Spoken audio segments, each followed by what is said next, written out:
Est-ce qu'il y a des personnes? Près d'un an et demi après avoir quitté la vie politique, Nathalie Normando parcourt le Québec et le Nouveau-Brunswick à titre de vice-présidente au sein de la firme comptable Raymond Chabot Grant Thornton.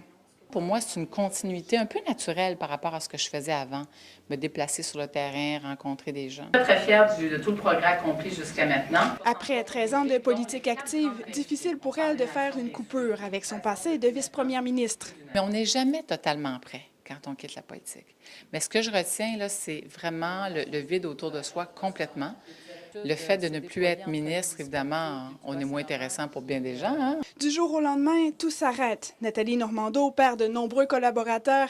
Elle dit à la blague qu'elle est passée d'un rythme de vie de 200 km/h à 100 km/h. C'est très intense comme travail, là. C'est 7 jours sur 7. Alors... Et quand on quitte la politique, c'est comme si du jour au lendemain, on avait perdu tous ses repères. Alors, il faut reconstruire des repères. Et de tous les sacrifices qu'elle a dû faire en politique, celui de faire une croix sur sa vie de famille a été le plus ardu. Par exemple, j'ai pas eu d'enfant. Alors, je pense que ça a joué, ça, certainement, au fil des années, parce que je me disais, j'arrivais pas à voir comment j'aurais pu concilier ma vie de mère avec un travail qui m'amenait à Québec. Elle n'éprouve néanmoins aucun regret et assume ses choix.